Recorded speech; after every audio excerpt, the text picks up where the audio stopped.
आज हम लोग उत्तर प्रदेश पुलिस एसआई दरोगा के पिछले वर्ष एग्ज़ाम में पूछे गए सामान्य हिंदी के क्वेश्चन को याद करेंगे। ये हमारा 28 नंबर का प्रीवियस सेट है। इसके पहले हम लोगों ने 27 प्रीवियस सेटों को याद कर लिया है, जो आपको प्लेलिस्ट में मिल जाएगा। ये पेपर हमारे एग्ज़ाम में 12/11/2021 को सेकेंड शिफ्ट में पूछा गया था। तो आइए यूपी एसआई दरोगा के सामान्य हिंदी के हम पहले क्वेश्चंस को याद करते हैं और इसके आधार पर अपने हम आगामी होने वाले यूपी एसआई दरोगा एग्ज़ाम की तैयारी को करेंगे। ये हमारा पहला क्वेश्चन दिया गया है, इनमें से कौन सी बोली राजस्थानी की बोली नहीं है? तो विकल्प है मरवाड़ी, मालवी, मेवाती, बुंदेली। तो क्वेश्चन नंबर 1 का सही आंसर क्या हो जाएगा? क्वेश्चन नंबर 1 का हम लोग का सही आंसर हो जाएगा 4th, बुंदेली। बुंदेली जो बोली है ये क्या हो जाएगा? सही हो जाएगा। ये राजस्थानी की बोली नहीं है। बुंदेली हमेशा बुंदेलखंड में बोली जाती है। कहाँ बोली जाती है? बुंदेलखंड में बोली जाती है। आपको पता होगा राजस्थान की 6 बोलियाँ बोली जाती हैं। राजस्थान में 6 बोलियाँ बोली जाती हैं। पहली है मरवाड़ी, दूसरी है मेवाती, तीसरी है जयपुरी, चौथी है मालवी और 5वीं है निमड़ी और 6ठी है अहिरावटी। ये 6 बोलियाँ राजस्थान में बोली जाती हैं। कहाँ पे? राजस्थान में। अब पूर्वी में भी 3 बोलियाँ बोली जाती हैं। पूर्वी हिंदी में 3 बोलियाँ बोली जाती हैं। पहली है अवधी, दूसरी है बघेली और तीसरी है छत्तीसगढ़ी। ये लोग भी आप लोग याद कर लीजिएगा। क्वेश्चन नंबर 2 हम लोग देखते हैं। क्वेश्चन नंबर 2 हम लोग का दिया गया है, प्रेमचंद के अपूर्ण उपन्यासकार का नाम है। प्रेमचंद्र के अपूर्ण उपन्यासकार का नाम है। विकल्प है रंगभूमि, सेवा सदन, गबन, मंगलसूत्र। तो क्वेश्चन नंबर 2 का हम लोग का सही विकल्प हो जाएगा 4th, मंगलसूत्र जो है वो इनका क्या है? अपूर्ण उपन्यास है। क्वेश्चन नंबर 2 का हम लोग का 4th विकल्प सही हो जाएगा। आप लोग को पता होगा ये जो मंगलसूत्र लिख रहे थे प्रेमचंद, तो इसको पूरा नहीं कर पाए थे। इस आधे उपन्यास को कौन पूरा किए? अमृत राय द्वारा पूरा किया गया। किसके द्वारा? अमृत राय के द्वारा 1948 ईस्वी में पूरा किया गया था। ये जो रंगभूमि आप लोग देख रहे हैं, ये रंगभूमि कब इसका संपादक हुआ था? रंगभूमि का संपादक 1928 में हुआ था। कब? 1928 में। और सेवा सदन का 1918 में और गबन का 1928 में। ये सन भी आप लोग याद कर लीजिएगा, ये सन भी एग्जाम में पूछता है। क्वेश्चन नंबर 3 हम लोग देखते हैं, सर्वनाम का भेद इनमें से कौन सा नहीं है? तो क्वेश्चन नंबर 3 का हम लोग का सही विकल्प हो जाएगा 1st, गुणवाचक जो होता है ये सर्वनाम का भेद नहीं है। क्वेश्चन नंबर 3 का हम लोग का पहला विकल्प हो जाएगा। आप लोग को पता होगा सर्वनाम 6 प्रकार के होते हैं। पहला होता है पुरुषवाचक सर्वनाम, निश्चयवाचक सर्वनाम, अनिश्चयवाचक सर्वनाम, प्रश्नवाचक सर्वनाम, संबंधवाचक सर्वनाम और निजवाचक सर्वनाम। तो क्वेश्चन नंबर 3 का हम लोग का पहला विकल्प क्या हो जाएगा? सही हो जाएगा। क्वेश्चन नंबर 4 हम लोग देखते हैं, निम्नलिखित में से कौन सा तत्सम शब्द है? तो क्वेश्चन नंबर 4 का हम लोग का सही विकल्प हो जाएगा तीसरा, केतकी जो है क्या है? तत्सम शब्द है। क्वेश्चन नंबर 4 का हम लोग का तीसरा विकल्प सही हो जाएगा। क्वेश्चन नंबर 5 हम लोग देखते हैं, रानी केतकी की कहानी किसकी प्रसिद्ध कहानी है? तो क्वेश्चन नंबर 5 का हम लोग का सही विकल्प हो जाएगा 1st, इंसा अल्लाह खां की। किसकी कहानी है? इंसा अल्लाह खां ने रानी केतकी की कहानी लिखा था। तो क्वेश्चन नंबर 5 का हम लोग का पहला विकल्प सही हो जाएगा। कौन सा? पहला विकल्प। ये जो लल्लू लाल जो कहानी है ये कौन लिखे हैं? लल्लू लाल कहानी प्रेम सागर जी लिखे हैं। कौन? प्रेम सागर जी। और सदा सुखलाल जो है ये जो 4th नंबर का है सदा सुखलाल, ये कौन लिखे हैं? ये लिखे हम लोग का सुरसागर जी लिखे हैं इस कहानी को। और माधव स्प्रे जो है इसको कौन लिखे हैं? ये माधव स्प्रे जो ये कहानी का ये लिखे हैं एक टोकरी भर मिट्टी। ये माधव स्प्रे जी एक कहानी लिखे हैं, उसका नाम है एक टोकरी भर मिट्टी। क्वेश्चन नंबर 6 हम लोग देखते हैं अब, मिश्रित तथा संयुक्त वाक्यों में विरोध का भाव प्रकट करने के लिए किस विराम चिन्ह का प्रयोग किया जाता है? क्वेश्चन नंबर 6 का हम लोग का सही विकल्प हो जाएगा 4th, अर्धविराम का। किसका? अर्धविराम का हम प्रयोग करते हैं। क्वेश्चन नंबर 7 हम लोग देखते हैं, किस पत्रिका का संपादन भारतेंदु ने नहीं किया है? तो क्वेश्चन नंबर 7 का हम लोग का सही विकल्प हो जाएगा 4th, भारतेंदु जो भारतेंदु नाम की पत्रिका है उसका संपादक भारतेंदु जी ने नहीं किया है। इसका संपादक किए थे इसका संपादक के थे रामचरण गोस्वामी। कौन के थे? रामचरण गोस्वामी के थे। सन 1883 में किए थे। और कहाँ से किए थे? ये वृंदावन से किए थे, जो मथुरा में पड़ता है। तो क्वेश्चन नंबर 7 का हम लोग का फोर्थ विकल्प सही हो जाएगा। क्वेश्चन नंबर 8 हम लोग देखते हैं, निम्न में से कौन सा शब्द सदैव एक वचन में प्रयुक्त होता है? तो क्वेश्चन नंबर 8 का हम लोग का सही विकल्प हो जाएगा फोर्थ, सहायता। सहायता जो है हमेशा एक वचन में प्रयुक्त होता है। क्वेश्चन नंबर 9 हम लोग देखते हैं अब, घास फूस में कौन सा समास है?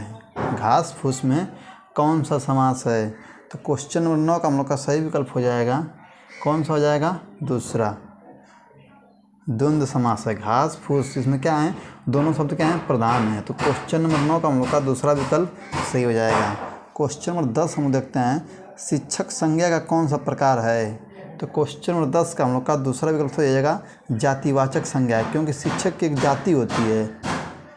क्या होता है? जाति होती है। तो इसलिए हम लोग का क्या हो जाएगा?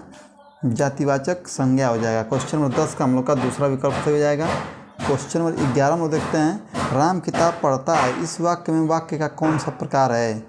राम किताब पढ़ता है, इस वाक्य में वाच्य का कौन सा प्रकार है? तो आप लोग को पता होगा वाच्य 3 प्रकार का होता है, कर्मवाच्य, कृतवाच्य और भाववाच्य। तो क्वेश्चन नंबर 11 का हम लोग का सही आंसर हो जाएगा तीसरा, इसमें कृतवाच्य है। कौन सा? इसमें कृतवाच्य है। क्वेश्चन नंबर 11 का हम लोग का तीसरा विकल्प सही हो जाएगा। क्वेश्चन नंबर 12 में देखते हैं, गुलेरी जी द्वारा संपादित पत्र कौन सा है? गुलेरी जी द्वारा संपादित पत्र कौन सा है? तो क्वेश्चन नंबर 12 का हम लोग का सही विकल्प हो जाएगा फोर्थ, समालोचक जो है वो गुलेरी द्वारा लिखा गया संपादित पत्र है। कौन? समालोचक। क्वेश्चन नंबर 12 का हम लोग का फोर्थ विकल्प सही हो जाएगा। क्वेश्चन नंबर 13 में देखते हैं, निम्नलिखित में से कौन सा शब्द खर का प्रवाचिक है? तो क्वेश्चन नंबर 13 का हम लोग का सही विकल्प हो जाएगा फर्स्ट, गधा जो होता है वो खर का प्रवाचिक होता है। कौन सा? गधा।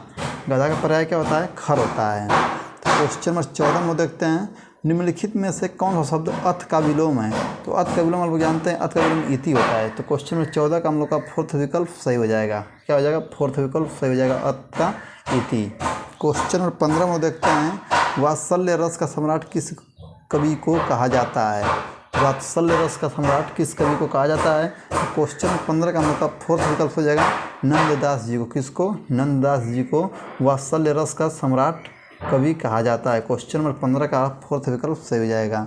क्वेश्चन नंबर 16 में लोग देखते हैं, निम्नलिखित में से किस वाक्य में कर्मवाच्य नहीं है? तो क्वेश्चन नंबर 16 का हम लोग का सही विकल्प हो जाएगा फोर्थ, बालक खिलखिलाकर हंस रहा था। तो क्वेश्चन नंबर 16 का उनका फोर्थ विकल्प सही हो जाएगा। क्वेश्चन नंबर 17 में देखते हैं, दोपहर के बाद का समय इस वाक्यांश के लिए प्रयुक्त शब्द लिखिए। तो क्वेश्चन नंबर 17 का हम लोग का सही विकल्प हो जाएगा। क्वेश्चन नंबर 17 का हम लोग का सही विकल्प हो जाएगा तीसरा, अपराह्न। क्या उसको कहते हैं हम लोग? अपराह्न कहते हैं। क्वेश्चन नंबर 18 में देखते हैं, कबीर की उलट बसियों में कौन सा रस प्रमुख है? कबीर की उलटबासियों में कौन सा रस प्रमुख है?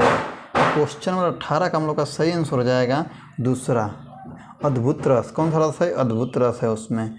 क्वेश्चन नंबर 19 हम देखते हैं, कमल मोती पानी में उत्पन्न होने वाला ये किस शब्द के अनगार्थी शब्द हैं? तो क्वेश्चन नंबर 19 का हम लोग का तीसरा विकल्प हो जाएगा जलज। क्वेश्चन नंबर 19 का हम लोग का तीसरा विकल्प सही हो जाएगा।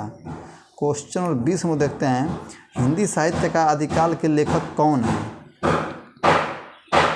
क्वेश्चन नंबर 20 का हम लोग का सही आंसर हो जाएगा दूसरा, हजारी प्रसाद द्विवेदी जी। कौन है? हजारी प्रसाद द्विवेदी जी हैं। क्वेश्चन नंबर 21 हम देखते हैं, वे आम के पेड़ हैं, इस वाक्य में अधोरेखित शब्द का सर्वनाम क्या किस का प्रकार लिखिए। मतलब वे जो है उसी का सर्वनाम पूछा है, कौन सा सर्वनाम है? तो क्वेश्चन नंबर 21 का हम लोग का सही विकल्प हो जाएगा फर्स्ट, निश्चयवाचक सर्वनाम है। क्या आ जाएगा? वो निश्चयवाचक सर्वनाम हो जाएगा। क्वेश्चन नंबर 22 हम देखते हैं, जाके प्रिय न राम वैदेही तजियताही कोटि बैरी सम जगदीपी परम स्नेही, यह किसकी प्रसिद्ध उक्ति है? तो क्वेश्चन नंबर 22 का हम लोग का सही विकल्प हो जाएगा फर्स्ट, तुलसीदास की। किसकी उक्ति है ये? तुलसीदास की उक्ति है। क्वेश्चन नंबर 23 हम देखते हैं, तरल का विलोम शब्द है। तो क्वेश्चन नंबर 23 का हम लोग का सही विकल्प हो जाएगा दूसरा। तरल क्या होता है? ठोस होता है। ये तो बहुत ही आसान है, इसको आप लोग कर ही लेंगे। क्वेश्चन नंबर 24 हम लोग देखते हैं, हिंदुस्तानी भाषा का रूप क्या है? हिंदुस्तानी भाषा का रूप क्या है? क्वेश्चन नंबर 24 का हम लोग का सही विकल्प हो जाएगा फोर्थ, हिंदू उर्दू मिश्रित। क्वेश्चन नंबर 24 का हम लोग का फोर्थ विकल्प हो जाएगा। क्वेश्चन नंबर 25 हम लोग देखते हैं, निम्नलिखित में से कौन सा शब्द स्त्रीलिंग है? तो क्वेश्चन नंबर 25 का हम लोग का सही विकल्प हो जाएगा फोर्थ, गरिमा। क्या हो जाएगा? गरिमा हो जाएगा। क्वेश्चन नंबर 25 का हमका फोर्थ विकल्प हो जाएगा। क्वेश्चन नंबर 26 हम लोग देखते हैं, निम्न में से कौन सा शब्द अद्भव नहीं है? निम्न में से कौन सा शब्द तद्भव नहीं है? तो क्वेश्चन नंबर 26 का हम लोग का सही विकल्प हो जाएगा तीसरा, कार्य जो है ये क्या है? ये तद्भव नहीं है। क्वेश्चन नंबर 27 हम लोग देखते हैं, किस शब्द में उपसर्ग नहीं है? तो क्वेश्चन नंबर 27 का हम लोग का सही विकल्प हो जाएगा फर्स्ट, विरासत। विरासत में क्या है? उपसर्ग नहीं है। क्वेश्चन नंबर 28 हम लोग देखते हैं, केदारनाथ अग्रवाल को किस कृति पर साहित्य अकादमी पुरस्कार प्राप्त हुआ? तो क्वेश्चन नंबर 28 का हम लोग का सही विकल्प हो जाएगा फर्स्ट, अपूर्वा। किस पे? अपूर्वा पे। क्वेश्चन नंबर 29 हम लोग देखते हैं, निम्न में से सर्वनाम शब्द कौन सा है? तो क्वेश्चन नंबर 29 का हम लोग का सही विकल्प हो जाएगा दूसरा, कौन। क्वेश्चन नंबर 30 हम लोग देखते हैं, पूर्वी हिंदी का विकास इनमें से किस अपभ्रंश से हुआ है? तो क्वेश्चन नंबर 30 का हम लोग का सही विकल्प हो जाएगा तीसरा, अर्धमागधी से। किससे हुआ है? अर्धमागधी से पूर्वी हिंदी का विकास हुआ है। क्वेश्चन नंबर 31 हम लोग देखते हैं, राम सेब खाता है, इस वाक्य में क्रिया कौन सा प्रकार है? तो क्वेश्चन नंबर 31 का हम लोग का दूसरा विकल्प हो जाएगा सकर्मक क्रिया। कौन सी क्रिया हो जाएगा? सकर्मक क्रिया, इसका विकल्प सही हो जाएगा। क्वेश्चन नंबर 32 हम लोग देखते हैं, सारंग ले सारंग चली कई सारंग की ओट, सारंग झरनों पाई के सारंग कई गई चोट में कौन सा अलंकार है? तो क्वेश्चन नंबर 32 का हम लोग का सही आंसर हो जाएगा फर्स्ट, यमक अलंकार। इसमें एक शब्द की आवृत्ति बार बार हो रही है, इसलिए यहाँ पे यमक अलंकार होगा। क्वेश्चन नंबर 33 हम देखते हैं, निम्नलिखित में से कौन सा उदार का विलोम है? तो उदार का विलोम क्या होता है? कठोर। उदार मतलब क्या होता है? नरम होता है। कठोर मतलब क्या होता है? कड़े। क्वेश्चन नंबर 33 का हम लोग का तीसरा विकल्प सही हो जाएगा। यहाँ पे 34 से 36 तक पैसे से क्वेश्चन है। क्वेश्चन नंबर 37 हम लोग देखते हैं, अब जंगम का विलोम क्या होगा? तो जंगम मतलब क्या होता है? क्वेश्चन नंबर 37 का हम लोग का सही विकल्प हो जाएगा तीसरा, जंगम मतलब अवस्था। जंगम मतलब ऊंचा टाइप होता है।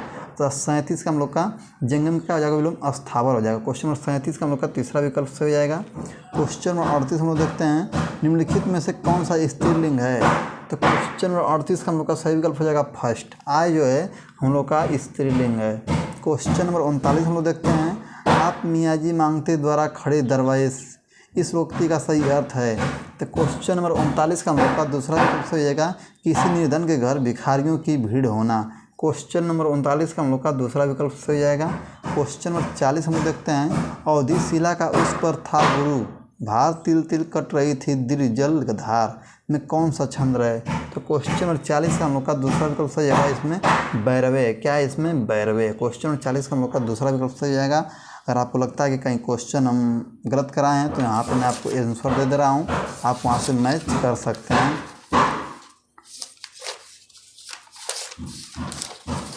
सामान्य हिंदी का यहाँ पे तो इसका आंसर हो गया। तो इसको स्क्रीनशॉट ले लीजिए, आप यहाँ से मिला सकते हैं। अगर आपको वीडियो अच्छा लगा हो तो वीडियो को लाइक, चैनल को सब्सक्राइब और वीडियो को शेयर ज़रूर कर दीजिएगा। जय हिंद।